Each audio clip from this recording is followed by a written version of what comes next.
अस्सलाम वालेकुम स्टूडेंट्स, मैं हूं डॉक्टर रिजवान और आज की इस वीडियो में हम सेकेंड ईयर मैथमेटिक्स की एक्सरसाइज 7.9 डिस्कस करेंगे।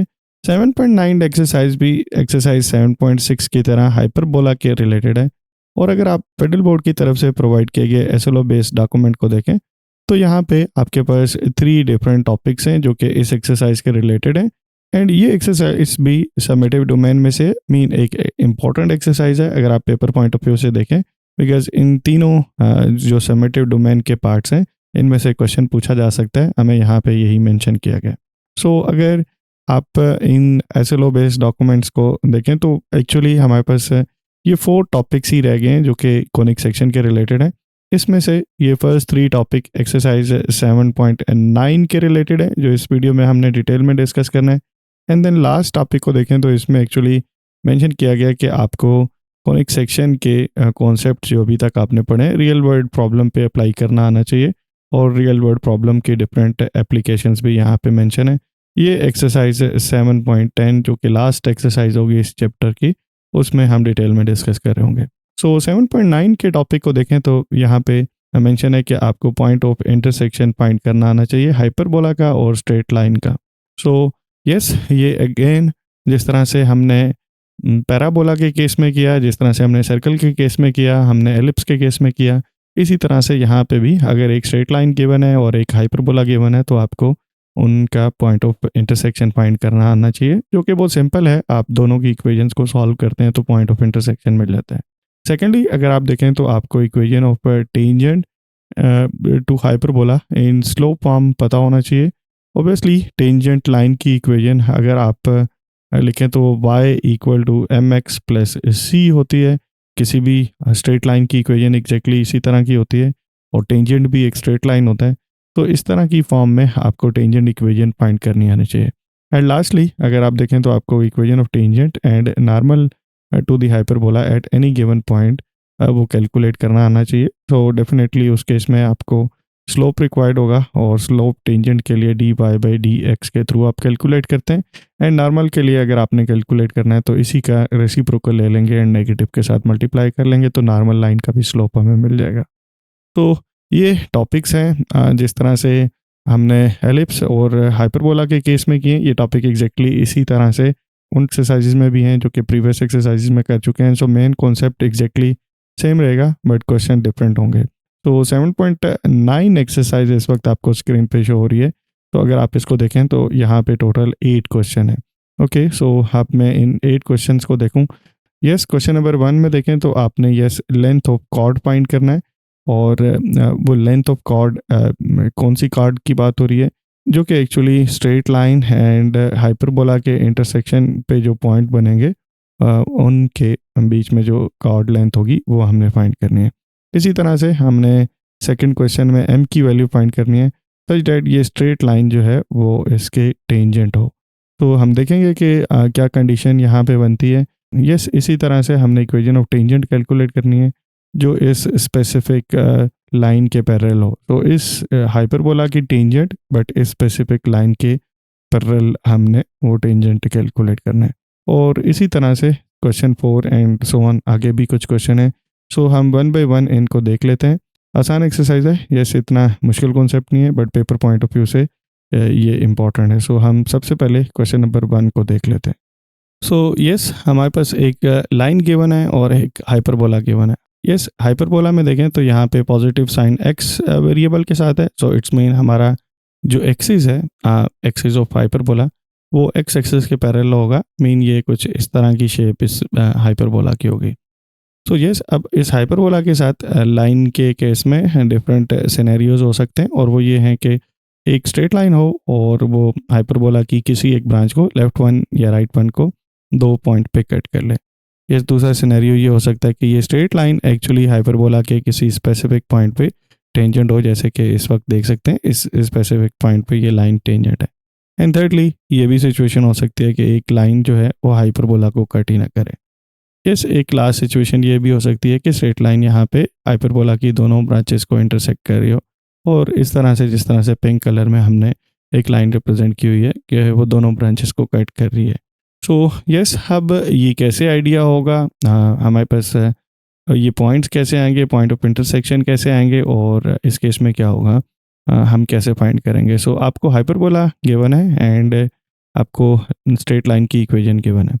सो जब हाइपरबोला को और स्ट्रेट लाइन की इक्वेशन को सॉल्व करेंगे, सो तीन पॉसिबिलिटीज़ आ सकती हैं। एक ये है कि आपके पास टू सॉल्यूशन एग्जिस्ट करें। जी, टू सॉल्यूशन एग्जिस्ट कर रहे हैं तो उसका मतलब ये है कि ये लाइन हाइपरबोला को एक ब्रांच को या दो ब्रांच को इंटरसेक्ट कर रही है।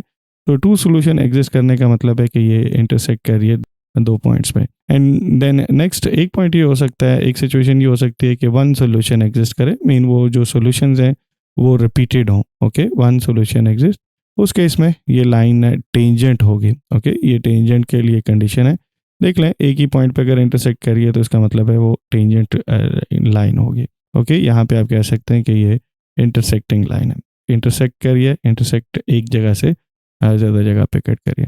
एंड नो रियल सोल्यूशन का मतलब ये होगा नो रियल सोल्यूशन, दोनों को सॉल्व करें तो रियल सोल्यूशन एग्जिस्ट ना करे तो इसका क्या मतलब होगा कि लाइन और हाइपरबोला जो है वो इंटरसेक्ट नहीं कर रहे।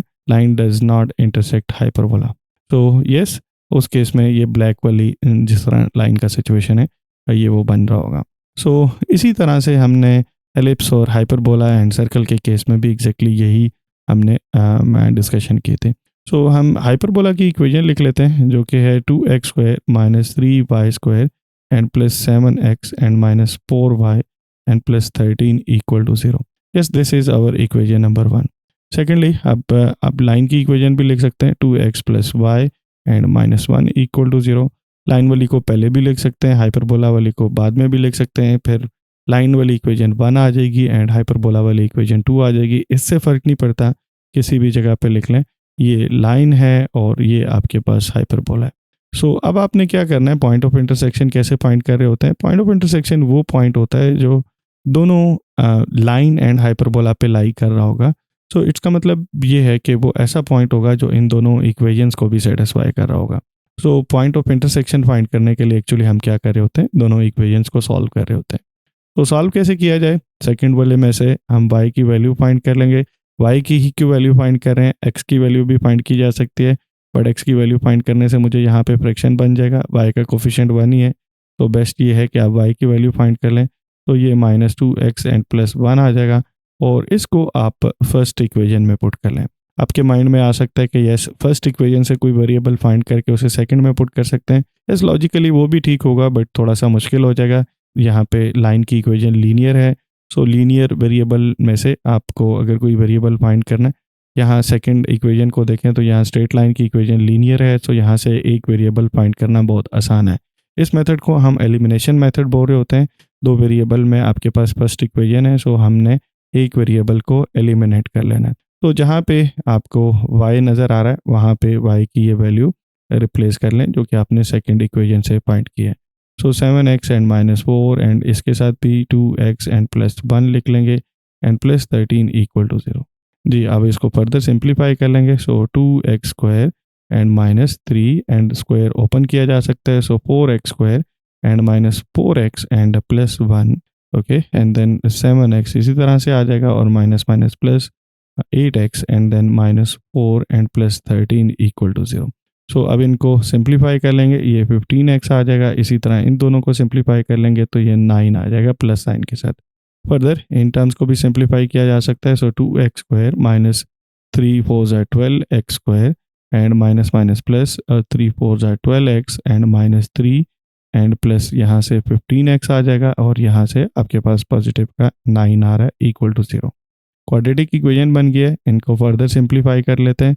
सो इन दोनों टर्म्स को ऐड कर लें, इसी तरह ये x वाली टर्म्स को भी ऐड कर लें और कांस्टेंट्स को भी ऐड कर लें एंड नेगेटिव भी कॉमन ले लें बिकॉज यहाँ पे x² के साथ -10 बन रहा है। तो मैं नेगेटिव कॉमन ले लेता हूँ। सो यहाँ पे मेरे पास आ जाएगा 10x² बिकॉज ये -10x² आ रहा था, मैं a को पॉजिटिव रख रहा हूँ तो इसलिए -x कॉमन ले लिया। तो ये माइनस का 27x। ओके, एंड यहाँ इन दोनों को ऐड करेंगे तो प्लस का 6 बनेगा, नेगेटिव कॉमन लेंगे तो -6 आ जाएगा एंड = 0। जी, अब इसको मैं फर्दर सिंप्लीफाई कर सकता हूँ। सो 10x² -27x एंड -6 = 0।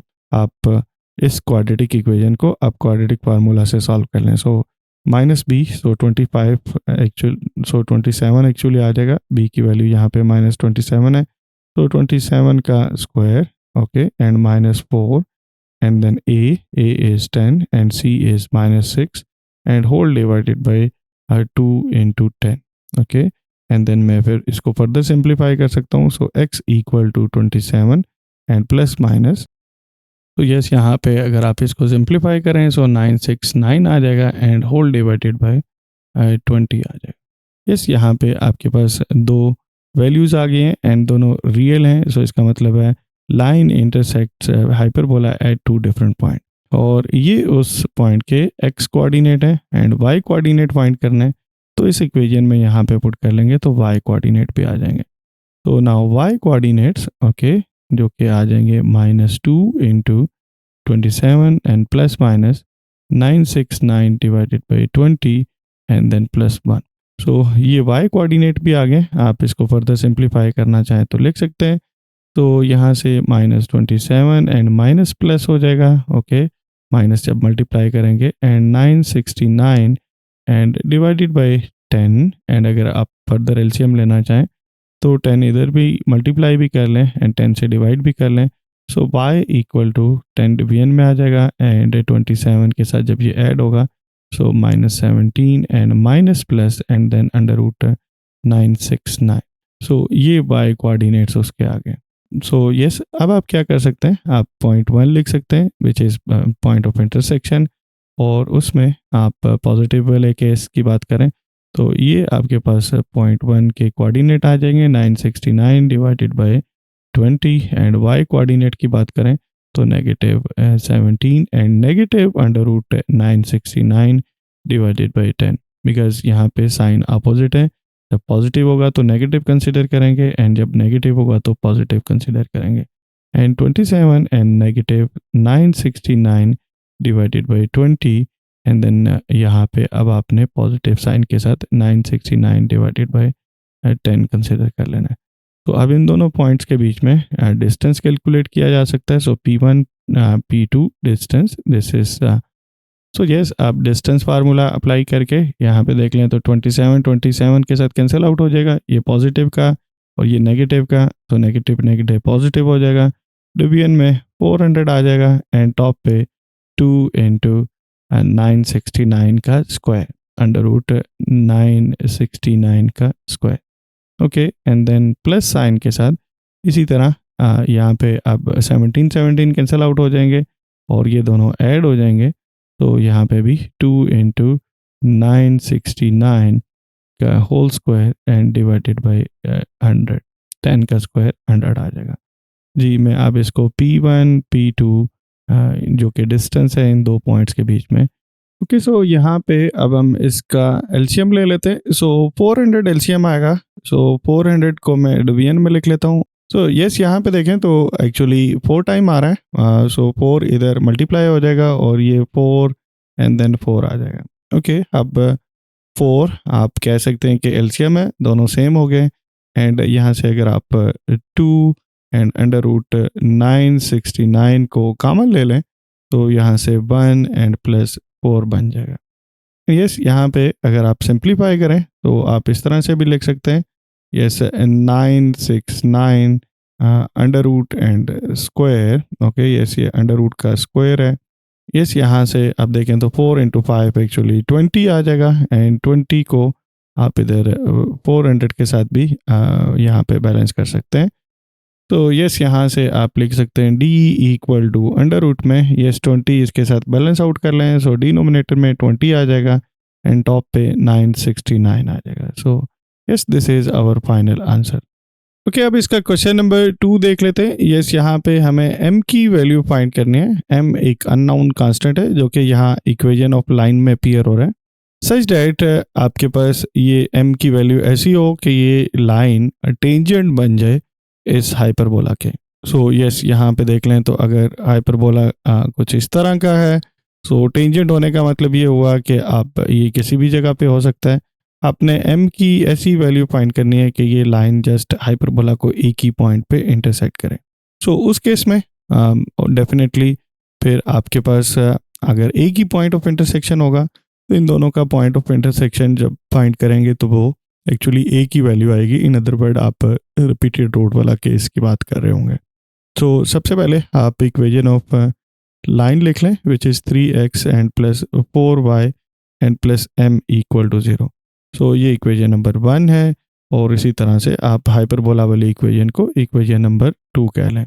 आप हाइपरबोला वाली इक्वेशन को 1 भी कह सकते हैं, लाइन को भी 2 कह सकते हैं, इससे कुछ फ़र्क नहीं पड़ता। अब इन दोनों को सॉल्व करना है, तो सॉल्व करने के लिए अगेन वही सेम टेक्निक फाइंड कर अप्लाई। सो ये सॉल्व करने के लिए अगेन हम सेम टेक्निक यूज़ करेंगे, एलिमिनेशन मेथड अप्लाई करेंगे। एंड एलिमिनेशन मेथड में हमने क्या करना है कि किसी एक वेरिएबल की वैल्यू फाइंड कर लेनी है और उसे दूसरी इक्वेशन में पुट कर देंगे। तो यस, अब यहाँ से आप x की वैल्यू फाइंड कर लें। So x equal to m minus sign के साथ and minus 4y and then इसके साथ आप 3 से डिवाइड कर लेंगे। सो 1/3 आ जाएगा। अब इस x की वैल्यू को यहाँ सेकंड में पुट कर लेते हैं एलिमिनेशन टेक्निक के लिए। ओके, और हमारे पास यहाँ पे आ जाएगा 1/3 and then minus m minus 4y and then इसका होल स्क्वायर। डेफिनेटली x की जगह पे ये वैल्यू पुट करेंगे तो आपको स्क्वायर भी लेना पड़ेगा and minus y square minus 7 और divided by 3 and minus m minus 4y and then minus 2y and plus 13 equal to 0। जी, इसको फर्दर सिंप्लीफाई किया जा सकता है। सो 1/9 एंड देन मैं यहाँ पे स्क्वायर ओपन कर लूँगा। तो m square and plus 16y square and minus minus plus हो जाएगा। डेफिनेटली ऊपर स्क्वायर है तो आप प्लस करके लिखेंगे। सो ये 8my, ओके, ये जस्ट यहाँ पे स्क्वायर हमने ओपन किया और कुछ भी नहीं किया, minus y square and minus minus plus 7/3 and m plus 4y and minus 2y and plus 13 equal to 0। जी, अब 9 से मल्टीप्लाई किया जा सकता है थ्रू आउट इक्वेशन को। सो m square and plus 16y square and plus 8my, जब 9 से मल्टीप्लाई करेंगे तो 9y स्क्वायर एंड प्लस जब इधर 9 को मल्टीप्लाई करेंगे तो 3 बचेगा, 3 21 बन जाएगा, 21m and plus and 21 into 4। सो ये actually 84y and minus 2y and 2y 18y बन जाएगा एंड 9 को जब आप 13 से मल्टीप्लाई करेंगे सो 117 इक्वल टू 0। तो यस, अब डिनोमिनेटर भी एलिमिनेट हो गया और y में हमारे पास एक क्वाड्रेटिक इक्वेशन आ गई है, 2 स्क्वायर वाली टर्म्स हैं। सो इन स्क्वायर वाली टर्म्स को पहले सिंप्लीफाई कर लें। तो यहाँ से हमारे पास आ जाएगा 7y square and then y वाली टर्म को देख लें। सो एक ये y की टर्म है, इन दोनों को भी सिंप्लीफाई किया जा सकता है। तो 84 माइनस 18, तो ये एक्चुअली 66y आ जाएगा एंड देन आपके पास एक यहाँ पे प्लस साइन के साथ m 8m and then y है। तो इन दोनों में से y कॉमन लिया जा सकता है। तो यहाँ से भी सपोज y कॉमन चला गया, okay, and then constant term देखें तो m स्क्वायर, ओके, और उसके बाद 1m and plus 117 equal to 0। So yes, this is actually a quadratic equation, okay, और हम ने एक्चुअली क्या करना है, इसका एक ही रूट हमें रिक्वायर्ड है। So for tangent equation this equation must have only one root. तो इसका मतलब ये हुआ कि जो डिस्क्रिमिनेंट है वो 0 होना चाहिए। और डिस्क्रिमिनेंट क्या है, actually 66 plus 8m square and minus 4 into a इस वक्त 7 है and into c, so m square and 21m and plus 117। जी, इसको 0 होना चाहिए। सो इस केस में आपके पास अब क्वाड्रेटिक इक्वेशन मिल जाएगी m में, और इस क्वाड्रेटिक इक्वेशन को m के लिए सॉल्व करेंगे। सो m की 2 वैल्यूज हमारे पास आ जाएंगी। ओके, सो अब हम इस डिस्क्रिमिनेंट के लिए इस स्क्वायर को ओपन कर लेते हैं और यहाँ पे ये जो टर्म्स मल्टीप्लाई हो रही हैं इनको मल्टीप्लाई कर लेते हैं। सो 66 का स्क्वायर 4356 आ जाएगा एंड इसी तरह 2ab वाली जो टर्म होती है उसको आप इस तरह से सिंप्लीफाई करके लिखेंगे एंड 8m² की जगह पे 64m² आ जाएगा। इन टर्म्स को भी मल्टीप्लाई करेंगे तो आपके पास ये फाइनल इक्वेशन बन जाएगी। अब इसमें देखें तो 36 है, यहाँ पे ये टर्म भी 36 के साथ डिवाइड होती है एंड ये टर्म भी 36 के साथ डिवाइड होती है। तो 36 के साथ अगर आप डिवाइड कर लें तो m² एंड यहाँ से 13 आ जाएगा एंड 1080 इक्वल टू 30। तो यस, अब आपके पास क्वाड्रेटिक इक्वेशन है, किसी भी मेथड से सॉल्व कर सकते हैं। तो आप मिड टर्म ब्रेक अगर ट्राई करें तो यहाँ से इसके इजीली फैक्टर बन सकते हैं 10m + 3 एंड इक्वल टू 30। तो फर्स्ट टू में से आप m कॉमन ले लें एंड लास्ट टू में से आप 3 कॉमन ले लें, तो m + 10 और एक जो आ जाएगा m + 3 के साथ फैक्टर आ जाएगा। तो m की दो वैल्यूज़ आएंगी जो कि एक्चुअली हमें -3 एंड -10 मिलेंगी। सच डैट ये दो वैल्यूज़ अगर आप इस लाइन में रिप्लेस कर लें -3 एंड -10, तो ये जो लाइंस होंगी ये एक्चुअली इस हाइपरबोला पे टेंजेंट होगी, जैसे कि यहाँ पे हमने फिगर में शो किया हुआ है। तो इस तरह से ये क्वेश्चन 2 भी कंप्लीट हो जाएगा। ओके, सो अब हम इसका क्वेश्चन नंबर 3 देख लेते हैं। यहाँ पे हमें इक्वेशन ऑफ टेंजेंट फाइंड करनी है। हाइपरबोला हमें गिवन है, हमें इक्वेशन ऑफ टेंजेंट ऐसी फाइंड करनी है जो कि इस स्पेसिफिक लाइन के पैरेलल हो। सो यस, लेट्स से ये लाइन है जिसकी इक्वेशन कुछ ये है और हमारे पास पैराबोला कुछ इस तरह की शेप का बन रहा है। सो हमने एक्चुअली टेंजेंट इक्वेशन जो इसके पैरेलल हो, हम वो एक से ज़्यादा भी हो सकती हैं, इस तरह से भी हो सकती हैं, हमने वो एग्जैक्टली कैलकुलेट करने हैं। सो यस, अब इसको कैसे सॉल्व करेंगे? सबसे पहले हम इक्वेशन ऑफ टेंजेंट को देखें। तो स्ट्रेट लाइन है, सो इसको हम y = mx + c की फॉर्म में सपोज कर सकते हैं। यहाँ पे m जो है वो स्लोप को रिप्रेजेंट कर रहा होगा and c actually y intercept को रिप्रेजेंट कर रहा होता है। सो हम इस जनरल टेंजेंट लाइन की इक्वेशन को जो कि एक स्ट्रेट लाइन होगी, इस फॉर्म में एज्यूम कर लेंगे। अब देखें तो हमें ये मेंशन है कि जो हमारी टेंजेंट इक्वेशन है वो इस स्पेसिफिक इक्वेशन के पैरेलल होनी चाहिए। पैरेलल इक्वेशंस की एक प्रॉपर्टी है कि अगर दो लाइंस पैरेलल हैं तो इनका स्लोप सेम होता है। सो मीन इसका अगर स्लोप m1 है तो दूसरी वाली का भी स्लोप m1 होगा, बिकॉज स्लोप स्टीपनेस को रिप्रेजेंट कर रहा है एंड पैरेलल लाइन की स्टीपनेस एक ही तरह की होगी। सो हम ये जो गिवन इक्वेशन है इसका स्लोप फाइंड कर लेंगे। स्लोप फाइंड करने के लिए इसे y = mx + c वाली फॉर्म में कन्वर्ट करेंगे। सो उसके लिए देख लें 8y को हमने दूसरी तरफ शिफ्ट कर लिया एंड देन 4x / 7 लिख लिया। अब मैं 8 से अगर डिवाइड कर लूँ तो यहाँ पे मेरे पास 1/2x एंड +7 आ जाएगा। सो ये गिवन लाइन का स्लोप है। सो अगर स्लोप 1/2 गिवन लाइन का है और हमारी टेंजेंट लाइन भी उसके पैरेलल होनी चाहिए, सो डेफिनेटली हमारी जो टेंजेंट लाइन है उसका भी स्लोप 1/2 ही होना चाहिए। सो सी को हम इसी तरह से अभी अननाउन कंसिडर कर रहे हैं। ये हमारी टेंजेंट लाइन की इक्वेशन आ गई और इसे मैं 1 कह दूंगा। अब ये हमारी एज्यूम्ड फॉर्म है कि ये टेंजेंट लाइन है, बट ऑब्वियसली इसमें सी अननाउन है। सो सी कैसे कैलकुलेट करेंगे? डेफिनेटली हमें इस टेंजेंट इक्वेशन जो हमने एज्यूम किया है इसे हमें मेन हाइपरबोला की इक्वेशन में पुट करना पड़ेगा और हमें एक्चुअली सॉल्व करना पड़ेगा टेंजेंट कंडीशन के लिए। सो y की ये स्पेसिफिक वैल्यू हम हाइपरबोला की इक्वेशन में रिप्लेस कर देंगे। जहाँ जहाँ पे y आ रहा है उसकी जगह पे हम y की ये वाली स्पेसिफिक वैल्यू रिप्लेस कर देंगे। जी, अब ये फर्स्ट टर्म इसी तरह से आ जाएगी। यहाँ पे स्क्वायर को सिंप्लीफाई करेंगे सो हमारे पास 1/2x का स्क्वायर 1/4x² हो जाएगा एंड 2ab होता है। सो 2 के साथ कैंसिल आउट होके आपके पास cx आ जाएगा एंड c² आ जाएगा। 4x इसी तरह से आ जाएगा, 6 के साथ भी मल्टीप्लाई कर देंगे एंड 11 यहाँ पे आ जाएगा। इसको फर्दर सिंप्लीफाई कर लेंगे, मीन स्क्वायर वाली टर्म्स को कंबाइन कर लेंगे। सो 2 स्क्वायर वाली टर्म्स हैं और हमारे पास यहाँ पे देखें तो ये 2 x वाली टर्म्स हैं और 3 कांस्टेंट टर्म्स हैं। सो कांस्टेंट टर्म्स को इधर एंड में करके लिख लेते हैं। सो ये तीनों टर्म्स यहाँ पे आ गई। इन दोनों टर्म्स को सिंप्लीफाई कर लेते हैं। सो 1 - 2c × x आ गई एंड इनको सिंप्लीफाई करें तो ½ x² आ जाएगा। अब टेंजेंट के लिए क्या होना चाहिए? डिस्क्रिमिनेंट 0 होना चाहिए। क्या मतलब? मीन इस इक्वेशन का सिंगल सॉल्यूशन आना चाहिए, एक ही सॉल्यूशन आना चाहिए। दो पॉइंट पे इंटरसेप्ट नहीं करनी चाहिए, और उस सिंगल सोल्यूशन के लिए इसका डिस्क्रिमिनेंट मस्ट 0 होना चाहिए।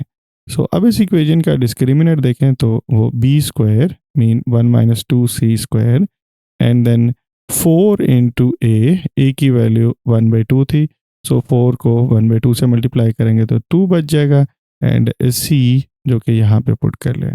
अब इसको सिंप्लीफाई करें तो आपके पास एक सी में क्वाड्रेटिक इक्वेशन आ जाएगी, एंड इस सी की क्वाड्रेटिक इक्वेशन को क्वाड्रेटिक फार्मूला से सॉल्व करें सो आपके पास दो रूट्स आ जाएंगे, जिसकी पहले फॉर्म कुछ इस तरह की होगी, एंड अगर आप इसमें को सिंप्लीफाई करें तो वो आप फिर उसके बाद ये वाली फॉर्म ऑब्टेन कर लेंगे।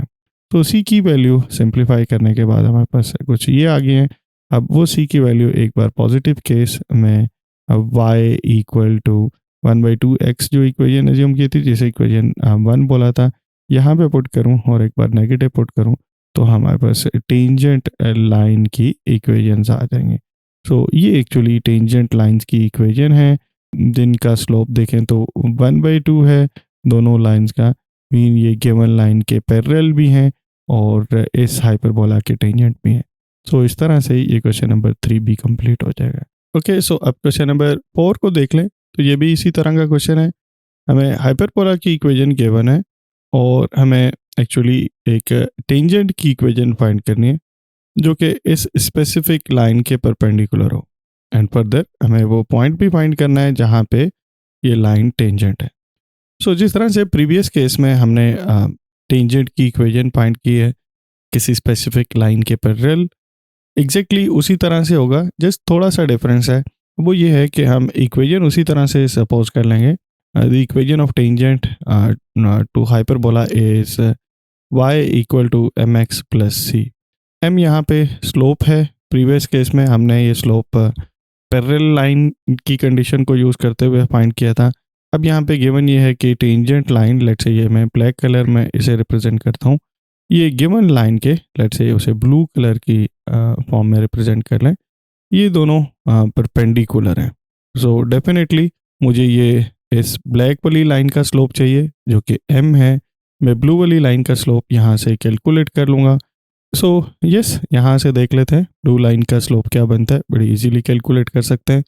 तो y वाली टर्म को इधर ही रहने दें, दूसरी टर्म्स को दूसरी तरफ शिफ्ट कर लें, सो आपके पास ये फॉर्म आ जाएगी, एंड y की यहाँ से आप अगर सेपरेट करें सो ये -1/2 x एंड -5/2।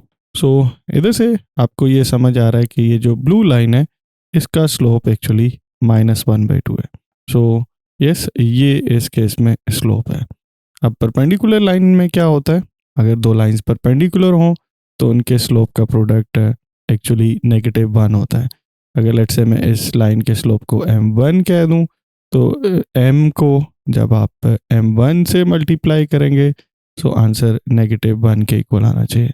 हमें m चाहिए तो मैं यहाँ से ये कह सकता हूँ कि ये नेगेटिव रेसिप्रोकल होगा m1 के, और अगर मैं यहाँ से कहूँ तो ये एक्चुअली m की वैल्यू 2 हो जाएगी, बिकॉज देख लें -1/2 का नेगेटिव रेसिप्रोकल एक्चुअली 2 बनता है। सो जो मेरे टेंजेंट इक्वेशन होगी उसकी फॉर्म कुछ इस तरह से होगी 2x and plus C. Again अब यहाँ पे c अननाउन है, एक ही अननाउन रह गया, और वो कैसे फाइंड करेंगे, वो हम टेंजेंट वाली कंडीशन को यूज़ करते हुए करेंगे। सो मेन इक्वेशन में अब मैं इस इक्वेशन को पुट कर लेता हूँ। So 4 and then 2x plus c whole square and plus 6x, तो ये इसी तरह से आ जाएगा, and 8 into 2x and plus c and -7 equal to 0। Okay, so अब इसको सिंप्लीफाई कर लेंगे। यहाँ पे सिंप्लीफिकेशन में डायरेक्टली कट पेस्ट करके यहाँ पे शो कर रहा हूँ और मैं साथ में एक्सप्लेन करता हूँ। तो 2x² इसी तरह से आ जाएगा, स्क्वायर को ओपन करेंगे so 4x² and then 4cx and then c², 6x as it is आ जाएगा, और 8 को दोनों टर्म्स के साथ यहाँ पे मल्टीप्लाई कर लेंगे। अब 4 को भी मल्टीप्लाई कर लेते हैं तीनों टर्म्स के साथ, एंड बाकी टर्म्स आ जाएंगी यहाँ पे। इन दोनों को सिंप्लीफाई करें सो नेगेटिव का 14, तो नेगेटिव भी साथ में कॉमन ले रहे हैं। इसी तरह x वाली टर्म देखें तो ये दो टर्म्स आ रही हैं, दोनों में नेगेटिव है, तो नेगेटिव कॉमन ले लेंगे और x भी कॉमन ले लेंगे। यहाँ पे भी सब के साथ नेगेटिव आ रहा है, सो वो नेगेटिव कॉमन लिया हुआ है, सो इस वजह से ये पॉजिटिव आ रहा है। सो इस वजह से ये पॉजिटिव बन जाएगा। तो अब टेंजेंट के लिए आप डिस्क्रिमिनेंट 0 एज्यूम करते होते हैं। सो बी स्क्वायर, बी इस वक्त आपके पास ये है, सो इस पे स्क्वायर -4 एंड ए 14 है एंड सी आपके पास यहाँ पे ये आ जाएगा इक्वल टू 0 एज्यूम कर लेंगे। इसको ओपन करके सिंप्लीफाई करें, सो फाइनली आपके पास 8c² -32c -73 इक्वल टू 0 आ जाएगा। ओके, अब आप डेफिनेटली इसको सी के लिए सॉल्व करेंगे तो क्वाड्रेटिक फार्मूला लगाएं तो आपके पास सी की ये सिचुएशन बनेगी। अब इसमें से आप कॉमन ले सकते हैं। देख लें 33 60 किसी ऐसे स्क्वायर से डिवाइड हो रहा हो कि आप उसको कॉमन ले सकें। सो 16 से देखें तो ये डिवाइड हो रहा होगा, सो 16 को आप 4 स्क्वायर करके सेपरेट करके लिख लेंगे एंड देन रिमेनिंग 10 बच जाएगा। एक्चुअली ये इस तरह से होगा 16 इंटू 10 एंड आप 16 पे सेपरेट अंडर रूट प्लेस कर लेंगे एंड 10 पे सेपरेट अंडर रूट प्लेस कर लेंगे। ये 4 आ जाएगा एंड यहाँ से 10 आ जाएगा। तो यस, अब 2 कॉमन लेके आपने इस 4 को डिवाइड कर लिया है। सो सी की वैल्यू प्लस माइनस के साथ यहाँ पे आपको मिल जाएंगी। सो ये वैल्यू अब हम टेंजेंट की इक्वेशन में पुट कर लेंगे एक बार पॉजिटिव साइन के साथ। सो एक टेंजेंट आ जाएगा और इसी तरह एक बार नेगेटिव केस के साथ ये दूसरा टेंजेंट आ जाएगा। सो फर्स्ट पार्ट तो कंप्लीट हो जाएगा। सेकंड पार्ट ये है कि आपने इस केस में वो point of tangent be find करना है। तो यस, देख लें हमारे पास ये इक्वेशन है और हम इसका सोल्यूशन अगर क्वाड्रेटिक फार्मूला के थ्रू लिखें तो वो बनता है x equal to minus and b which is 16c plus 10, okay, and plus minus आगे अंडर रूट में इधर ये डिस्क्रिमिनेंट आ रहा होता है तो डेफिनेटली ये हमने 0 एज्यूम किया हुआ है, सो वो टर्म कम्प्लीटली 0 हो जाएगी and 2 divided by A mean 2 into 14 बच जाएगा। सो ये हमारा x पॉइंट है उस पॉइंट का जो कि जहाँ पे आपने एक्चुअली टेंजेंट फाइंड किया हुआ है। लेट्स से मैं उसको P1 कह देता हूँ, x ऑफ P1 या सिंपली x ऑफ P कह लें, mean x coordinate of the point. Okay, अब C की 2 केसेस हैं, एक पॉजिटिव वाली चॉइस और एक negative choice. So positive choice के लिए आप जब पुट करेंगे तो उसे कह लें कि ये फर्स्ट पॉइंट का x कोऑर्डिनेट है, तो यहाँ पे C की ये वैल्यू पुट करें एंड सिंप्लीफाई करें तो आपके पास x कोऑर्डिनेट आ जाएगा। इसी तरह ये चूँकि पॉइंट टेंजेंट पे भी लाई कर रहा है, सो टेंजेंट की इक्वेशन को सेटिस्फाई करेगा। सो yp1 आप कैलकुलेट कर सकते हैं, टेंजेंट में x की जगह पे xp1 पुट कर लें, c की जगह पे c की ये वाली पॉजिटिव वाली चॉइस पुट कर लें एंड सिंप्लीफाई करें तो आपके पास yp1 आ जाएगा। तो वो पॉइंट जहाँ पे ये टेंजेंट है उसका x कोऑर्डिनेट xp1 होगा एंड y कोऑर्डिनेट yp1 होगा। इसी तरह से आप दूसरी c की चॉइस के लिए भी एग्जैक्टली आप इसी तरह से करें। सो ये आपके पास उस पॉइंट के x एंड y कोऑर्डिनेट आ जाएंगे एंड अगर आपने ऑर्डर पेयर की फॉर्म में करके लिख लें तो आपको पॉइंट मिल जाएगा। सो इस तरह से ये लेंथी क्वेश्चन नंबर 4 कंप्लीट हो जाएगा। ये लॉन्ग क्वेश्चन में आ सकता है, ये शॉर्ट क्वेश्चन में इनके आने के चांसेस कम है।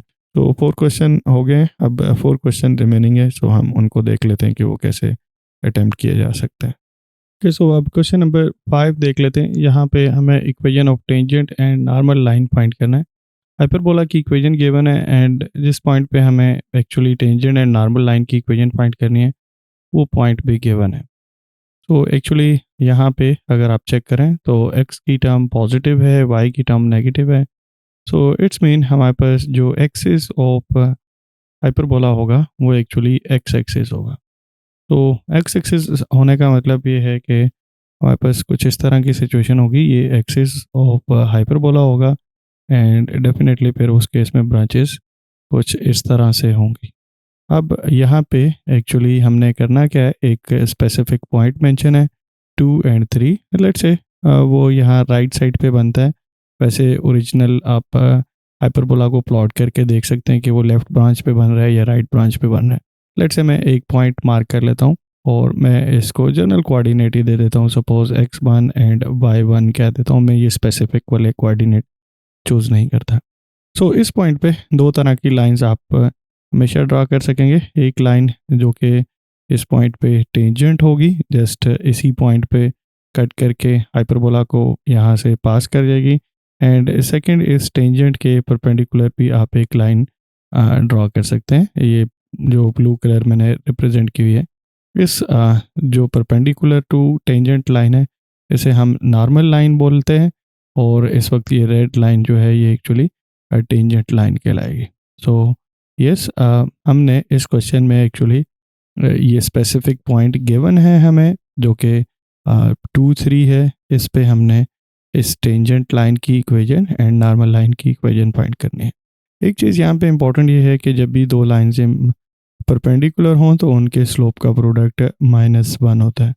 सो अगर मुझे टेंजेंट लाइन का स्लोप नाउन हो, मैं इस बेस पे कह सकता हूँ लेट्स से वो mt है slope of tangent line, and normal line के स्लोप को अगर mn रिप्रेजेंट करें तो ये दोनों के प्रोडक्ट करेंगे तो -1 आएगा। इन अदर वर्ड आप ये कह सकते हैं कि नॉर्मल लाइन का slope actually negative of tangent line के स्लोप के इक्वल होगा। अब क्वेश्चन ये रह जाता है कि आपको टेंजेंट लाइन का स्लोप कैसे मिलेगा। सो कोई भी कर्व हो, इस वक्त हाइपरबोला है, ये पैराबोला भी हो सकती है, एलिप्स भी हो सकती है, सर्कल भी हो सकता है। जब आप dy/dx कैलकुलेट करते हैं तो ये एक्चुअली आपको स्लोप ऑफ टेंजेंट प्रोवाइड कर रहा होता है। सो इसमें जो भी पॉइंट यहाँ पे लेट्स से p पुट करेंगे तो ये slope of tangent at p आ जाएगा। ओके, सो इसी तरह से अगर यहाँ q पॉइंट पुट करेंगे तो slope of tangent at q आ जाएगा। तो आपको एक्चुअली डेरिवेटिव चाहिए स्लोप फाइंड करने के लिए। और यस, आपके माइंड में आ सकता है कि हमें स्लोप ही क्यों रिक्वायर्ड है। ये प्रीवियस एक्सरसाइजेस में भी हमने बात की है। जब आप इक्वेशन ऑफ लाइन कैलकुलेट कर रहे होते हैं तो इक्वेशन ऑफ लाइन आपको ये सजेस्ट करती है कि y वेरिएबल क्वांटिटी होती है। ओके, लाइन में 2 वेरिएबल्स होते हैं, ये एक वेरिएबल y आ गया, and then y coordinate of that point जिसमें से लाइन पास कर रही है। फॉर एग्जांपल ये एक पॉइंट है और इसमें से लाइन पास कर रही है, इसके coordinate let's say x1 and y1 है, और इसका स्लोप लेट से m है। तो फिर हम लिखते हैं y minus y coordinate of the point, and then m slope को रिप्रेजेंट कर रहा होता है, x coordinate of the point जिसको हम x1 के साथ रिप्रेजेंट कर रहे हैं। सो ये एक्चुअली इक्वेशन ऑफ लाइन को रिप्रेजेंट कर रहा होता है जिसमें आपके पास m स्लोप होता है और x1 एंड y1 एक्चुअली उस पॉइंट के कोऑर्डिनेट होते हैं। सो एग्जैक्टली यही लॉजिक हम अप्लाई करते हुए हमने इक्वेशन ऑफ टेंजेंट लाइन भी फाइंड करना है। डेफिनेटली टेंजेंट लाइन एक लाइन ही है, सो उसकी इक्वेशन भी कुछ इसी तरह की होगी। जस्ट फर्क ये होगा कि अब हम स्लोप फिर टेंजेंट लाइन का यूज़ करेंगे, एंड जब नॉर्मल लाइन की बात आएगी तो नॉर्मल लाइन भी एग्जैक्टली उसी पॉइंट में से पास कर रही है, सो उसमें जस्ट स्लोप चेंज हो जाएगा, बाकी का क्वेश्चन एग्जैक्टली सेम रहेगा। सो यस, अब क्वेश्चन नंबर 5 में एंड 6 भी इसी तरह का क्वेश्चन है। सो इन दोनों क्वेश्चन को सॉल्व कर लेते हैं। ये इंपॉर्टेंट है बिकॉज चलो बेस डॉक्यूमेंट में आपसे इस तरह के equation of tangent line and normal line के रिलेटेड जो है वो टॉपिक दिया हुआ है और वो सबमेटिव डोमेन में से आता है। एग्जैक्टली इसी तरह के क्वेश्चन आपने सर्कल की एक्सरसाइज में भी किए हुए हैं 7.3, एंड देन आपने पैराबोला की एक्सरसाइज 7.5 में भी किए हुए हैं, एंड एलिप्स की एक्सरसाइज 7.6 में भी आपने एग्जैक्टली इसी तरह के क्वेश्चन किए हुए हैं। So yes, 7.7 sorry. तो यस, अब हम डेरिवेटिव लेके स्लोप कैलकुलेट कर लेंगे। सो हाइपरबोला की equation 6x² - 6y² and -14x and +21y and -5 = 0 है। तो मैं इसे डिफ्रेंशिएट कर लूँगा। So differentiating with respect to x, so यहाँ पे फर्स्ट देख लें तो 12 जस्ट पावर रूल लग जाएगा, 6 को इग्नोर करें, x² पे डेरिवेटिव लें, x² का डेरिवेटिव 2x आएगा, सो 2 × 6 12 आ जाएगा। तो 12x माइनस इसी तरह 12y एंड dy/dx आ जाएगा, एंड देन 14x का derivative 1 and then 21 and y का डेरिवेटिव dy/dx एंड = 0। तो यस, एग्जैक्टली मेरे पास ये फॉर्म बन जाएगी। अब मैं इसमें से dy/dx को कैलकुलेट कर लूँगा। तो dy/dx वाली टर्म्स देखें तो वो 2 हैं, तो मैं इनको राइट साइड पे शिफ्ट कर लेता हूँ। तो 12y एंड -21 आ जाएगा, ये माइनस का उधर जाएगा तो पॉजिटिव हो जाएगा, 21 पॉजिटिव का उस साइड पे आके नेगेटिव हो जाएगा, और इसके साथ जब आप dy/dx कॉमन लेंगे तो एग्जैक्टली लेफ्ट साइड पे ये सिचुएशन बन जाएगी। जी, राइट साइड पे क्या होगा, 12x एंड -14। अब मैं इसमें से dy/dx अगर कैलकुलेट करूँ तो d y by d x exactly आपके पास 12x माइनस 14 एंड डिनोमिनेटर में आपके पास आ जाएगा 12y माइनस 21 आ जाएगा. Yes, this is actually slope of a tangent line at any general point x and y. So let's say अगर आपको point 2 3 पे कैलकुलेट करना है, सो फिर इसमें x की जगह पे 2 पुट कर लें एंड y की जगह पे 3 पुट कर लें. यस एग्जैक्टली देख लें तो हमारे पास यही पॉइंट है, इसको आप p भी कह सकते हैं. तो यस अब राइट साइड पे मैं इधर x की जगह पे 2 पुट कर लूँगा और y की जगह पे 3 पुट कर लेंगे. तो यहाँ पे सिंप्लीफाई कर लेते हैं. अब 2 इंटू 3 एंड माइनस 21. यस यहाँ पे नोमिनेटर में देखें तो 24 एंड माइनस 14 एक्चुअली 10 आ जाएगा एंड डिनोमिनेटर में देखें तो एक्चुअली ये 15 आ जाएगा. जी सिंप्लीफाई करके इसको 2/3 भी लिख सकते हैं. सो स्लोप ऑफ टेंजेंट लाइन जिसको आप MT भी कह सकते हैं, विच represent slope of tangent at that specific point at point P. Okay और P के कोऑर्डिनेट 2 3 हैं, वो हमने कैलकुलेट किया है तो वो 2/3 है. So this implies slope of normal line. Okay slope of normal line यहाँ से आप बड़ी इजीली कैलकुलेट कर सकते हैं. एग्जैक्टली सेम पॉइंट पे बात कर रहे हैं एट P विच इज़ 2 3 और वो इसका क्या होगा रेसिप्रोकल एंड साथ में नेगेटिव भी प्लेस कर लेंगे. सो नेगेटिव 3/2 आ जाएगा. सो अब हम equation of tangent line and normal line बड़ी इजीली लिख सकते हैं. So equation of tangent line अगर आपने लिखनी है at the specific point P which has coordinate 2 3 तो वो बनेगा y minus y1 and equal to yes slope of tangent line and then x minus x1. Similarly अगर आपने इक्वेशन ऑफ नॉर्मल लाइन अगर कैलकुलेट करना है एग्जैक्टली सेम पॉइंट पे eight P equal to 2 3 पे तो उसमें भी आप इसी तरह से लिखेंगे y minus y1 and equal to slope of normal line MN which represent slope of normal line let's say and x minus x1. जी अब मैं सेम दोनों की फॉर्म एक ही है. सो इधर पुट कर लेंगे y minus y1 is 3 and slope of tangent देखें तो वो 2/3 आया है and x minus x1 is 2. जी अब इसको सिंप्लीफाई किया जा सकता है. So 3y minus 9 equal to 2x and minus 4 and मैं इसको सिंप्लीफाई करके लिख सकता हूँ 2x माइनस 3y एंड 9 इस तरफ आके प्लस हो जाएगा. सो प्लस का 5 आ जाएगा. So yes this is actually equation of tangent line. इसी तरह से अगर आप यहाँ पे पुट कर लें सो y माइनस 3 अब इधर माइनस 3/2 आएगा. यस ये हम ऑलरेडी डिस्कस कर चुके हैं. सो x माइनस 2 एंड इधर मल्टीप्लाई कर लें सो 2y minus 6 and minus 3x and minus minus plus 6. So 3x and plus 2y and 6 इस तरफ आके ऐड हो जाएगा. सो माइनस का 12 एंड ये भी बॉक्स में आ जाएगा. तो ये एक्चुअली इक्वेशन ऑफ टेंजेंट है, इक्वेशन ऑफ टेंजेंट. और इसी तरह से ये second one actually equation of normal है. तो सेम यही हम रूल अप्लाई करेंगे. कोई भी हाइपरबोला आ जाए, एलिप्स आ जाए या आपके पास पैराबोला हो तो एग्जैक्टली मेथड सेम रहेगा. उसी तरह से डिफरेंशिएट कर लेंगे and then equation of tangent and normal हम इस तरह से कैलकुलेट कर लेंगे. नेक्स्ट क्वेश्चन नंबर 6 भी एग्जैक्टली इसी तरह से है तो आप उसको देख लेते हैं. ओके सो अब क्वेश्चन नंबर 6 को देख लें. ये बहुत इंपॉर्टेंट क्वेश्चन है. इसमें भी हमें tangent and normal lines find करनी है एंड हमें हाइपरबोला की इक्वेशन गिवन है. तो ये हाइपरबोला गिवन है हमारे पास इस वक्त और ये देखें तो स्क्वायर करके ऑलरेडी ये स्टैंडर्ड फॉर्म में कन्वर्ट किया हुआ है बट इससे कोई फ़र्क नहीं पड़ता. एंड इस स्पेसिफिक पॉइंट पे कैलकुलेट करनी है जिसका ऑर्डिनेट 3 है. Okay ordinate actually y coordinate को बोल रहे होते हैं. तो उस स्पेसिफिक पॉइंट पे फाइंड करना है जिसका y कोऑर्डिनेट 3 है. एब्सिसा के बारे में जस्ट ये इन्फॉर्मेशन गिवन है कि उस पॉइंट का एब्सिसा इंटीजर आना चाहिए. हमें वो पॉइंट गिवन नहीं है. तो एक्चुअली सिचुएशन इस तरह से है कि आपके पास पॉइंट है एंड उसके ऑर्डिनेट के बारे में इंफॉर्मेशन गिवन है दैट इज़ 3 बट ये एब्सिसा आपको पता नहीं है कि वो क्या है. ओके सो आप अगर हाइपरबोला की इक्वेशन को देखें तो यहाँ पे हमारे पास y वाली टर्म पॉजिटिव है. तो इसका मतलब है जो एक्सिस होगा वो एक्चुअली वाई एक्सिस होगा, सो हमारे पास एग्जैक्टली इस तरह का हाइपरबोला होगा। ये एक्चुअली वाई एक्सिस हमारे पास फोकल एक्सिस है। तो मुझे एक्चुअली सिचुएशन ये है कि यहाँ पे किसी भी पॉइंट पे मैं लेट्स से यहाँ पे पॉइंट मार्क कर लेता हूँ। ये पॉइंट गिवन है, इसके हमें एक्स कोऑर्डिनेट की इंफॉर्मेशन नहीं गिवन, बट वाई कोऑर्डिनेट की इंफॉर्मेशन गिवन है। एक्स कोऑर्डिनेट जस्ट ये गिवन है कि ये कोई इंटीजर वैल्यू होगी।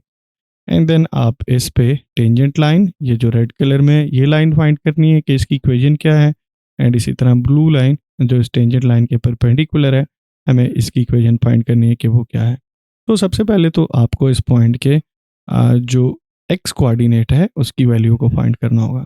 तो देखें ये पॉइंट है एग्जैक्टली इस वक्त हाइपरबोला पे लाई कर रहा है, तो इसका मतलब ये हुआ कि ये हाइपरबोला की इक्वेशन को सेटिस्फाई करेगा। तो हाइपरबोला की इक्वेशन में हम y की वैल्यू 3 पुट करके x की वैल्यू फाइंड कर लेंगे। तो हाइपरबोला की इक्वेशन लिख लेंगे एंड सबसे पहले इसको सिंप्लीफाई कर लेते हैं। ये 48 जो इधर डिनोमिनेटर में लिखा हुआ है ये इधर टॉप पे आ जाएगा, इसी तरह 72 भी इधर ऊपर आ जाएगा।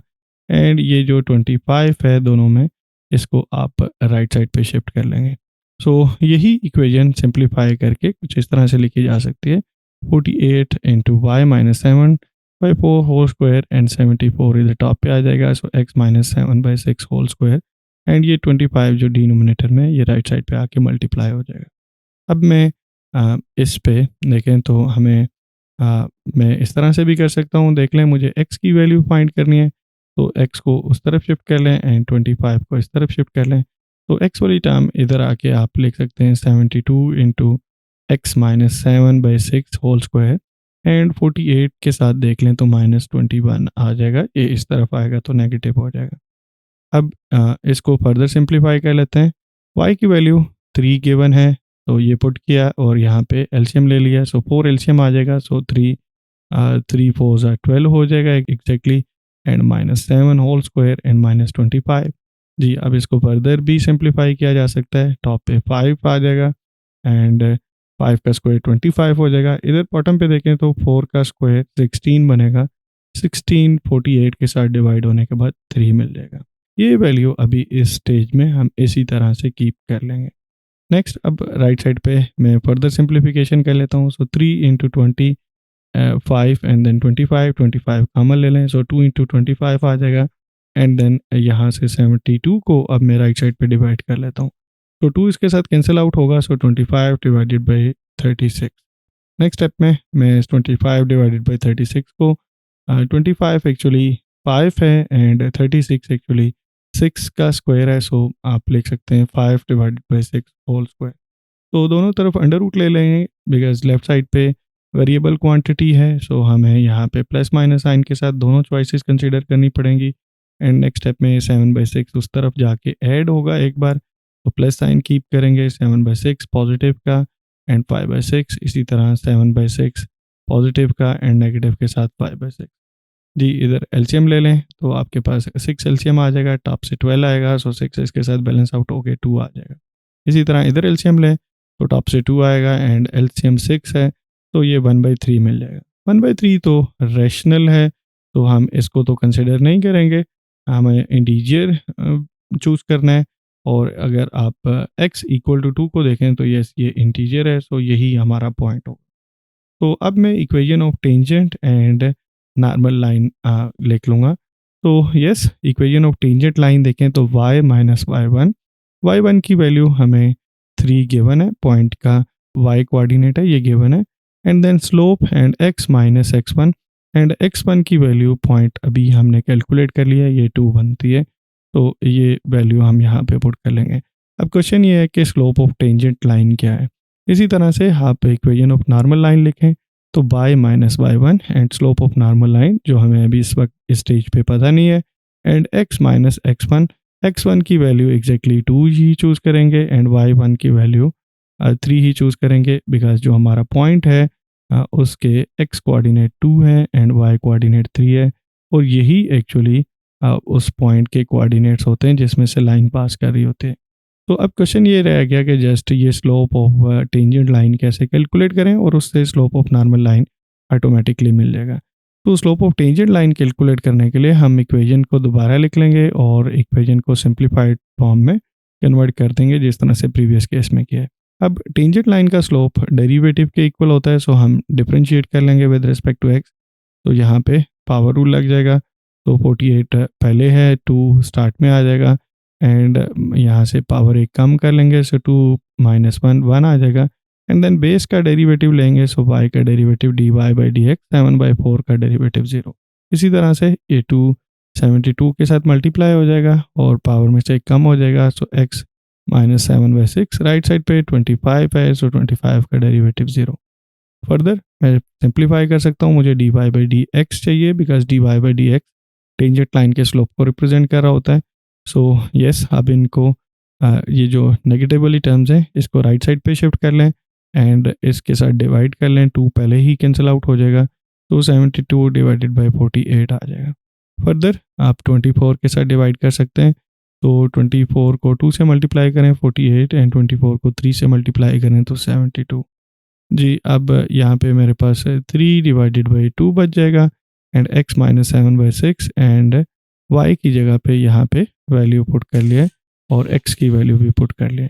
सो slope of tangent line at this specific point, अगर आप इसको सिंप्लीफाई करें तो ये वैल्यू आपके पास 1 आ जाएगी। सो अब स्लोप ऑफ नॉर्मल लाइन भी फाइंड किया जा सकता है। सो slope of normal line actually -1 over slope of tangent line के है और यहाँ पे मैं इसकी वैल्यू -1 एज्यूम कर लूँगा because slope of tangent line 1 है, सो 1 डिवाइडेड बाई 1 एक्चुअली 1 ही आ जाएगा। ये नेगेटिव साइन की वजह से ये टर्म इसी तरह से आ जाएगी। अब फाइनली मैं इक्वेशंस टेंजेंट लाइन की और नॉर्मल लाइन की फाइंड कर सकता हूँ। सिंपली इसकी जगह पे 1 पुट कर लेंगे एंड y1 की जगह पे 3 एंड x1 की जगह पे 2। तो इसको मैं सिंप्लीफाई करके ये लिख लूँगा, ये हमारी इक्वेशन ऑफ टेंजेंट लाइन होगी। सिंपली 1 से मल्टीप्लाई किया और टर्म्स को एक तरफ करके लिख लिया। इसी तरह स्लोप ऑफ नॉर्मल लाइन की वैल्यू -1 है, y1 की जगह पे 3 आ जाएगा एंड x1 की जगह पे 2 आ जाएगा एंड इसको रीअरेंज करके लिख लेंगे। ये नेगेटिव x आएगा और इसी तरह ये पॉजिटिव का 2 होगा, इस तरफ आके नेगेटिव का 2 होगा, ये एक्चुअली 5 बनेगा। यस, और ये पॉजिटिव भी इस तरफ आके एंड ये नेगेटिव भी इस तरफ आके पॉजिटिव हो जाएगा। तो x + y एंड -5 = 0, ये हमारे पास इक्वेशन ऑफ नॉर्मल लाइन होगी। तो इस तरह से ये क्वेश्चन कंप्लीट हो जाएगा।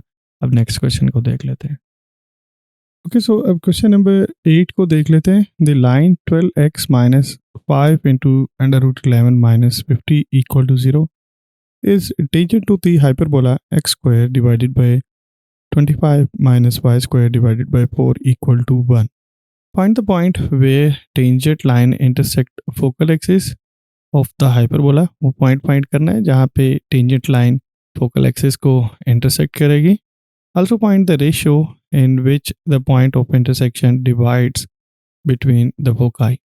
तो यहाँ पे देख लें, हमारे पास जो हाइपरबोला है वो है x² एंड डिवाइडेड बाय 25, जिसको मैं 5² लिख सकता हूँ, एंड -y² डिवाइडेड बाय 4, जिसको मैं 2² = 1 लिख सकता हूँ।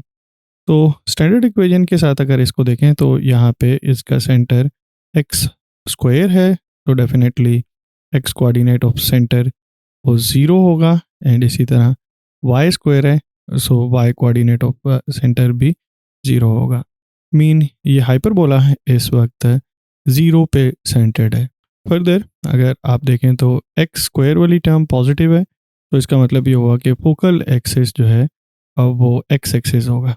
नेक्स्ट, अगर आप फर्दर इसको देखना चाहें तो आप इसके वर्टिसेस कैलकुलेट कर सकते हैं। सो वर्टिसेस एक्चुअली x = ±5 पे होंगे एंड y वैल्यूज 0 होंगी एंड को वर्टिसेस अगर आप देखना चाहें तो वो एक्चुअली ±2 पे होंगी y values and x values 0 होंगी। तो अगर आप इसको हाइपरबोला को प्लॉट करना चाहें तो आपके पास कुछ इस तरह की शेप होगी। अब इसमें ये प्लॉट कैसे किया जा सकता है देख लें। -5 पे ये टर्न लेगा, इसी तरह 5 पे भी टर्न लेगा, ये इसके वर्टिसेस हैं एंड अगर लेट से फर्दर आप इसकी शेप बनाना चाह रहे हैं तो को वर्टिसेस को भी मार्क कर लें 2 एंड -2 एंड एक रेक्टेंगल बना लें एंड उससे आप इसके एसिम्प्टोट्स डिफाइन कर सकते हैं। मैं अगर डायरेक्टली करूँ तो ये उसके एसिम्पटोट से सेंटर में से एंड इन स्पेसिफिक पॉइंट में से पास करेंगे। सो अगर आप इन पॉइंट्स को ज्वाइन करते हुए इसके एसिम्पटोट ड्रा कर लें और इसी तरह ये दूसरा एसिम्पटोट ड्रा कर लें जो कि 5 2 एंड यहाँ पे से पास करेगा। सो ये एक एक्चुअली हम रेक्टेंगल बना रहे होते हैं और रेक्टेंगल के जो कॉर्नर्स या डायगनल्स जो होते हैं वो एक्चुअली हमें एसिम्पटोट्स बना रहे होते हैं। सो आप बड़ी इजीली इसके हाइपरबोला की फिगर को प्लॉट कर सकते हैं। तो अगर आप क्वेश्चन को देखें तो क्वेश्चन में आपको जो लाइन गिवन है उसमें जस्ट एक एक्स कोऑर्डिनेट आ रहा है, वाई कोऑर्डिनेट मिसिंग है। सो अगर इक्वेशन ऑफ स्ट्रेट लाइन में जस्ट एक्स कोऑर्डिनेट हो तो ये वर्टिकल लाइन को रिप्रेजेंट कर रहा होता है। और ये वर्टिकल लाइन अगर आप इसको प्लॉट करें तो ये मैंने डॉटेड कलर में यहाँ पे प्लॉट की हुई है। एक्स की वैल्यू आप इन सभी टर्म्स को इस तरफ शिफ्ट कर लें, कांस्टेंट्स को, and plus 50 and then divided by 12 कर लें तो ये इस स्पेसिफिक पॉइंट में से एक वर्टिकल लाइन पास कर रही है। सो अगर इसकी इक्वेशन लिखना चाहें तो वो एक्चुअली ये इक्वेशन होगी जो कि क्वेश्चन में गिवन है। बट डेफिनेटली आप ग्राफ को देखें तो ये टेंजेंट लाइन नहीं है, बिकॉज टेंजेंट लाइन ग्राफ को सिंगल एक ही पॉइंट पे कट करनी चाहिए। सो इस केस में एक्चुअली हम जो एग्जैक्टली सेम क्वेश्चन बुक में गिवन है उसको कंसिडर नहीं कर सकते। यहाँ पे y वाली term actually y variable missing है यहाँ सेकंड टर्म के साथ। ये एक्चुअली एक वर्टिकल लाइन नहीं है बट एक ओब्लिक लाइन है, तभी ही इस हाइपरबोला पे टेंजेंट लाइन हो सकती है। वैसे वर्टिकल लाइन भी टेंजेंट हो सकती है यस, लेकिन वो एग्जैक्टली x इक्वल टू -5 जो कि वर्टेक्स में से पास कर रही होगी, या x equal to +5 vertical line हो सकती है जो कि टेंजेंट होगी और इस स्पेसिफिक वर्टिसेस के ऊपर टेंजेंट होगी। इससे हटके कोई भी और vertical line actually tangent line नहीं हो सकती। सो ये करेक्शन है, यहाँ क्वेश्चन में ये मिस्टेक है और जो आंसर है वो भी एग्जैक्टली इसी क्वेश्चन के साथ है, इसी लाइन के साथ है।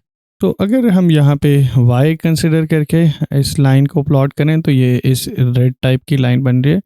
सो क्वेश्चन एक्चुअली यही पूछा जा रहा है कि ये रेड लाइन जो कि यहाँ पे y भी आप कंसिडर कर रहे होंगे, ये फोकल एक्सिस को कहाँ पे कट कर रही है। फोकल एक्सिस इस वक्त एक्चुअली x एक्सिस होगा। सो ये देखें तो ये इस स्पेसिफिक पॉइंट पे कट कर रही है। सो आपसे पहले ये पूछा जा रहा है कि इस पॉइंट के कोऑर्डिनेट क्या है, ये फर्स्ट पार्ट में। और सेकेंडली आपसे ये पूछा जा रहा है कि ये जिस स्पेसिफिक पॉइंट पे ये टेंजेंट लाइन एक्स एक्सिस या फोकल एक्सिस को कट कर रही है, इसकी ये रेशो क्या है। मीन अगर आप इसको और इसको डिवाइड करें दोनों फोकाई के साथ, रेशो क्या है। ये लेट्स से मैं इस पॉइंट को P कह लेता हूँ और ये आपका ऑब्वियसली फोकाई 1 है, ओके, जिसके कोऑर्डिनेट बड़े इजीली कैलकुलेट किए जा सकते हैं। अभी हम कैलकुलेट करते हैं और इसका कोऑर्डिनेट को हम फोकाई को हम F2 के साथ रिप्रेजेंट कर रहे होते हैं। तो आपसे एक्चुअली ये पूछा जा रहा है कि ये PF1 डिवाइडेड बाय PF2 ये क्या है। इन दोनों को डिवाइड करें तो ये रेशो क्या है। आप इसे सम टाइम इस रेशो नोटेशन में भी लिख सकते हैं कि what is PF1 and then PF2। So definitely उसके लिए पहले आपको ये P कोऑर्डिनेट फाइंड करना होगा एंड फिर दोनों को डिवाइड करके आपने रेशो फाइंड कर लेनी है। बहुत इजी है, इसमें कोई मुश्किल बात नहीं है। आप इस फोकस से इस P के बीच में डिस्टेंस फाइंड कर लेंगे। यस, ये एक्चुअली PF2 आ जाएगा डिस्टेंस फार्मूला से। एंड इसी तरह इसके कोऑर्डिनेट मुझे गिवन हुए हैं और फोकल के कोऑर्डिनेट गिवन हुए हैं, तो मैं डिस्टेंस फार्मूला के थ्रू ये PF1 डिस्टेंस कैलकुलेट कर लूँगा। इवन आप देखें तो ये तीनों पॉइंट एक्स एक्सिस पे लाई कर रहे हैं, सो आप ये डिस्टेंस बड़ी इजीली कैलकुलेट कर सकते हैं जस्ट एक्स कोऑर्डिनेट्स का डिफरेंस लेके। तो यस, सबसे पहले तो आपको इस स्पेसिफिक पॉइंट को कैलकुलेट करना है और वो कैलकुलेट करना बहुत आसान है, बहुत इजी है। उसकी क्या लॉजिक है, क्यों आसान है, देख लें। ये स्पेसिफिक पॉइंट आपके फोकल एक्सिस पे भी लाई कर रहा है एंड टेंजेंट लाइन पे भी लाई कर रहा है। टेंजेंट लाइन की आपको इक्वेशन गिवन है और टेंजेंट लाइन की इक्वेशन क्या है, 12x minus 5 under root 11y and then minus 50 equal to 0। So definitely जब ये फोकल एक्सिस को कट करेगा या in other word x axis को कट करेगा, सो डेफिनेटली जब ये लाइन एक्स एक्सिस को कट करेगी तो एक्स एक्सिस पे जो स्पेसिफिक पॉइंट होगा उसका वाई कोऑर्डिनेट 0 होगा। एक्स एक्सिस पे वाई कोऑर्डिनेट हमेशा 0 होता है बिकॉज 0 हाइट होती है एक्चुअली। सो यस, अब देखें तो ये एक्चुअली पॉइंट ऑफ इंटरसेक्शन है एक्स एक्सिस का, जिसकी इक्वेशन वाई इक्वल टू 0 है, एंड इस ओब्लिक लाइन का, टेंजेंट लाइन का, जिसकी इक्वेशन हमें गिवन है। सो दोनों की इक्वेशन को सॉल्व करके हम x and y value find कर सकते हैं बड़ी इजीली। एंड एक और तरह से भी देख सकते हैं कि ये टेंजेंट लाइन ऑब्वियसली जिस पॉइंट पे कट कर रही है, ये जिसे पी कह रहे हैं, इस पी के वाई कोऑर्डिनेट को देखें तो वाई कोऑर्डिनेट तो डेफिनेटली 0 है। सो मैं अगर इस इक्वेशन में ये पॉइंट पुट कर लूँ तो मुझे इससे एक्स कोऑर्डिनेट भी मिल जाएगा। सो 5 into 11 into 0 and minus 50 equal to 0. So this implies x is equal to 50 divided by 12. या मैं इसको फर्दर सिंप्लीफाई करके लिख सकता हूँ actually 25 divided by 6. So x की वैल्यू 25 डिवाइडेड बाई 6 आ जाएगी। सो मैं p पॉइंट के कोऑर्डिनेट लिखूँ, जो कि p इस वक्त पॉइंट ऑफ इंटरसेक्शन है इस tangent line and focal line का, तो इसके कोऑर्डिनेट होंगे 25 एंड 6 एंड 0। अब मैं f1 एंड f2 के कोऑर्डिनेट फाइंड कर लेता हूँ। सो f1 एंड f2 के कोऑर्डिनेट फाइंड करने के लिए मुझे c स्क्वायर कैलकुलेट करना है, and c square a square plus b square के इक्वल होता है, एंड इस केस में देखें तो ये 25 एंड प्लस 4 आ जाएगा। तो c की वैल्यू यहाँ पे मेरे पास अंडर रूट 29 आ जाएगी। सो मेरे पास जो फोकाई होंगे वो actually under root 29 and 0, and दूसरा जो फोकाई होगा वो माइनस अंडर रूट 29 एंड 0 पे लाई कर रहा होगा। सो अब मुझे p भी पता चल गया। p के कोऑर्डिनेट अगर देखें तो p के कोऑर्डिनेट मेरे पास इस वक्त 25 डिवाइडेड बाई 6 0 हैं। सो मैं अब डिस्टेंस बड़ी इजीली कैलकुलेट कर सकता हूँ। सो p f1, सो आप इन दोनों के बीच में डिस्टेंस फार्मूला अप्लाई कर लेंगे, y कोऑर्डिनेट सेम है तो उससे फ़र्क नहीं पड़ेगा। सो p एंड f1 के बीच में डिस्टेंस फार्मूला अप्लाई कर लेंगे। सो ये आ जाएगा 29 minus 25 divided by 6 whole square and then plus 0 minus 0 whole square. तो यहाँ से आप देख सकते हैं कि अंडर रूट 29 की वैल्यू ज़्यादा है, ये 25 डिवाइडेड बाई 6 की वैल्यू ज़्यादा है। जो भी इसमें ग्रेटर वैल्यू होगी आप उसको पहले प्लेस कर लेंगे एंड देन फिर स्क्वायर को अंडर रूट के साथ माइनस कर लेंगे। सो यस, इसको देखें तो ये 4.1 बनती है और ये 5.1 बनती है। सो यस, ये पॉजिटिव ही आंसर आएगा। सो मैं अब स्क्वायर को और अंडर रूट के साथ बैलेंस कर सकता हूँ। सो 29 माइनस 25 डिवाइडेड बाई 6। सो ये मेरे पास पहला डिस्टेंस आ गया। इसी तरह मैं इसका f2 के साथ रेशो कैलकुलेट कर लूँगा। सो एग्जैक्टली अगेन फिर डिस्टेंस फार्मूला अप्लाई कर लेंगे। सो माइनस का 29 and minus 25 divided by 6 square and plus 0 minus 0 whole square. And यहाँ पे देखें तो ये दोनों स्क्वायर से पहले आपने नेगेटिव साइन को रिमूव करना है। सो ये actually 29 and minus 25 divided by 6 आ जाएगा। तो अब इन दोनों की प्लस साइन के साथ, तो अब इन दोनों की रेशो ले सकते हैं। किसी को भी टॉप पे रख लें और किसी को भी बॉटम पे रख लें, या इस तरह से भी लिखा जा सकता है PF2 रेशो PF1। पहले आप PF2 की वैल्यू लिख लें and then ratio and then आप दूसरी वैल्यू लिख लें। तो this is our final answer. तो ये हमारा फाइनल आंसर होगा।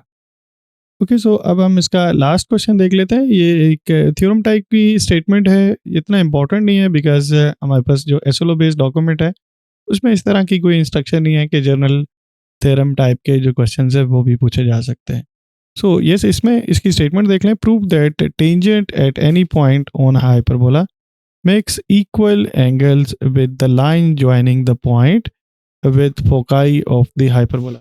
ओके, सो सिचुएशन कुछ इस तरह से है कि लेट्स से ये एक हम हाइपरबोला कंसिडर कर लें। इसके दो फोकाई हैं जिसे हम f1 एंड f2 के साथ रिप्रेजेंट कर रहे हैं, और इस हाइपरबोला पे कोई पॉइंट कंसिडर कर लें। वो लेफ्ट साइड पे भी कंसिडर किया जा सकता है, राइट साइड वाली ब्रांच पे भी कंसिडर किया जा सकता है। अभी मैं इस लेफ्ट वाली ब्रांच पे कंसिडर कर रहा हूँ, आप यहाँ पे भी कंसिडर कर सकते हैं, इधर कहीं पे भी ये पॉइंट हो सकता है।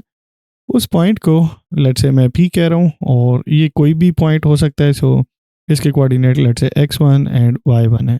इस पॉइंट को फोकाई के साथ ज्वाइन कर लें एंड इस पॉइंट को दूसरे फोकाई के साथ ज्वाइन कर लें एंड इस पॉइंट पे टेंजेंट भी ड्रा कर लें। सो ये टेंजेंट इक्वल एंगल बना रहा होगा इस लाइन के साथ जो पॉइंट एंड फोकाई में से पास करी है and point and second foci में से पास करी है। सो लेट्स से आप इन्हें थीटा 1 एंड थीटा 2 एंगल्स को कह दें। तो अल्टीमेटली हमने ये प्रूव करना है कि थीटा 1 एंड थीटा 2 जो हैं ये इक्वल एंगल्स हैं।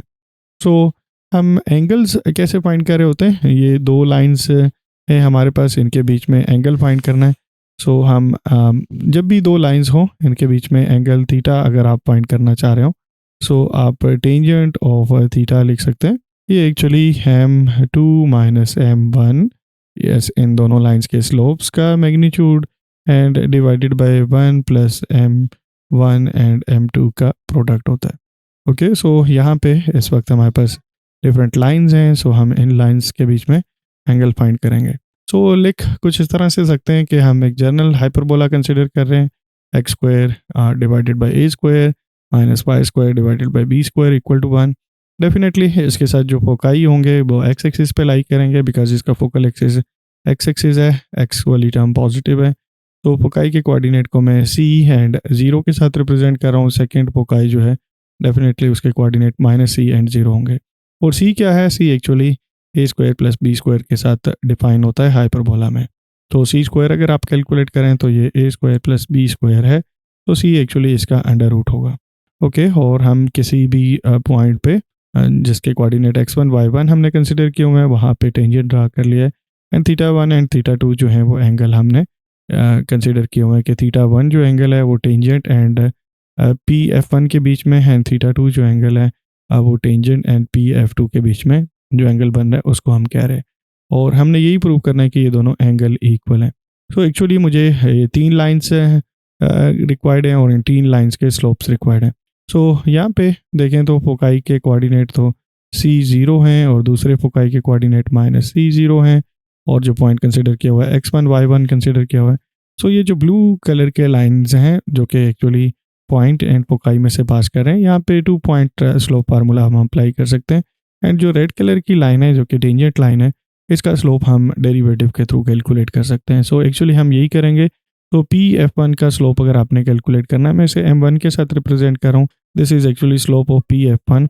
सो हम 2 पॉइंट स्लोप फार्मूला अप्लाई कर लेंगे y1 minus 0 and x1 minus C. So y1 and x1 minus C और इसी तरह m2 यस जो सेकंड लाइन का स्लोप है इसे m2 के साथ रिप्रेजेंट कर रहे हैं और ये लिख लेंगे कि स्लोप ऑफ पी एफ 2। तो ये भी y1 minus 0 and x1 minus सी होगा जो कि यहाँ पे प्लस सी करके लिख लेंगे। Slope of tangent line derivative के थ्रू हम कैलकुलेट कर सकते हैं। सो आप इस इक्वेशन को डेरिवेटिव लें एंड सिंप्लीफाई करें तो आप बड़ी इजीली देख सकते हैं कि इसका slope B square divided by A square and x1 divided by y1 होगा। बड़ी इजीली यहाँ से आप कैलकुलेट कर सकते हैं। सो अब टेंजेंट ऑफ थीटा 1 कैलकुलेट कर लेंगे। सो टेंजेंट लाइन का slope minus m1 and tangent line का स्लोप एंड इनटू m2। तो यहाँ पे वैल्यूज पुट कर लेते हैं। आप इधर मैग्नीट्यूड प्लेस करना चाहें तो कर सकते हैं। ये मैग्नीट्यूड जैसे ये रिप्रेजेंट कर रहा होता है कि टॉप वाली क्वांटिटी पॉजिटिव हो सच डेट हमारे पास ये हम स्मॉलर एंगल की बात कर रहे हो। सो उसके लिए ये मैग्नीट्यूड समटाइम प्लेस किया जाता है। सो अब वैल्यूज पुट करने के बाद टॉप पे हम मैग्नीट्यूड ले लेंगे। एग्जैक्टली इसी तरह का क्वेश्चन हमने एलिप्स की एक्सरसाइज में भी किया हुआ है, उसी के पैरेलली सेम ये चलेगा। तो यस एलसीएम लेने के बाद अब देखें तो डिनोमिनेटर सेम है, सो ये कैंसिल आउट हो सकते हैं एंड टॉप पे हम सिंप्लीफिकेशन कर सकते हैं। सो यहाँ पे हम इस स्टेज पे आने के बाद यहाँ पे ये फर्स्ट टर्म है एंड लास्ट टर्म है ये actually A square B square के इक्वल होगी बिकॉज देख लें x square divided by A square minus y square divided by B square को 1 कंसिडर किया हुआ है। तो अगर आप ए स्क्वायर बी स्क्वायर के साथ मल्टीप्लाई कर लें सो ये B square X square minus A square Y square and equal to A B आ जाएगा स्क्वायर के साथ। एंड अगर स्पेसिफिक पॉइंट पुट कर लें जो कि हाइपरबोला पे लाई कर रहा है सो आपके पास B square X one square minus A square Y one square का जो आंसर होगा वो ए स्क्वायर बी स्क्वायर के इक्वल होगा। सो इन दोनों की जगह पे हम ये रिप्लेस कर लेंगे एंड ये नेगेटिव वाली टर्म इसी तरह से आ जाएगी। अब इसी तरह से बॉटम वाली टर्म में भी सिंप्लीफिकेशन की जा सकती है। ये एक्स वाई दोनों में कॉमन है, सो ये कॉमन लेके आपके पास ए स्क्वायर प्लस बी स्क्वायर बन जाएगा। इसकी जगह पे सी स्क्वायर पुट कर लेंगे एंड देन फिर इन दोनों में से सी एंड वाई वन देखें तो कॉमन है, और इसी तरह टॉप में से बी स्क्वायर कॉमन है, तो ये कॉमन ले लेंगे और एग्जैक्टली ये टर्म्स यहाँ पे कैंसिल आउट हो जाएंगी। तो टेंजेंट ऑफ थीटा वन आपके पास एग्जैक्टली यही आएगा। आप सेम यही ट्रीटमेंट अगर दोबारा करें, इसमें कोई ख़ास फर्क नहीं होगा, मेथड बिल्कुल एक ही तरह से होगा। सो ये टेंजेंट और थीटा टू के इक्वल आ जाएगा, उसका आंसर भी एग्जैक्टली सेम होगा। सो आप यहाँ से कंक्लूड कर सकते हैं कि theta one equal to theta two, और यही हमारा फाइनल प्रूफ था। सो यस, इस तरह से आप सिस्टमेटिकली इसको सॉल्व कर सकते हैं। यहाँ सेकंड पार्ट बहुत इजी है, आप खुद से करें और इसमें कोई इशू नहीं होना चाहिए, बिकॉज ये एग्जैक्टली स्ट्रेट फॉरवर्ड सी सिंप्लीफिकेशन है। तो इस तरह से ये एक्सरसाइज भी कंप्लीट हो जाती है। नेक्स्ट वीडियो में हम इसकी लास्ट एक्सरसाइज को डिस्कस करेंगे 7.10, जो कि एक्चुअली एप्लीकेशन रिलेटेड है। सो वो इम्पॉर्टेंट एक्सरसाइज है, सो उसको मिस ना कीजिएगा। Thank you.